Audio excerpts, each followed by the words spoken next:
రాశాను. ఎవరితో ఇప్పిద్దాం? ఆ గేట్ లోంచి ఎవడు ముందొస్తే వాడితో. అయిపోయాడ్రా వీడు.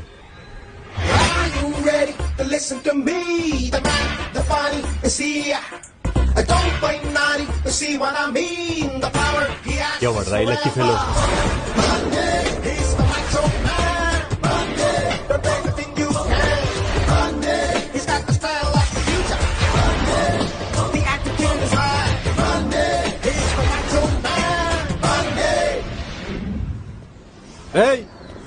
ఇట్రారా. పేరేంట్రా? బన్నీ అన్నా. ఇవాళే కాలేజ్కి వచ్చావా? అవునన్నా. ఈ లెటర్ తీసుకెళ్లి అక్కడ మహాలక్ష్మి అమ్మాయి ఉంటుంది, ఇచ్చేసిరా. ఎందుకన్నా? ర్యాగింగ్ రా. అంటే పొద్దున్నే పార్కులో చేస్తారు అదా? అది జాగింగ్ రా. మరి ర్యాగింగ్ అంటే ఏంటన్నా? ఈ లెటర్ తీసుకెళ్లి ఆ మహాలక్ష్మికి ఇవ్వు, నీకే తెలుస్తుంది.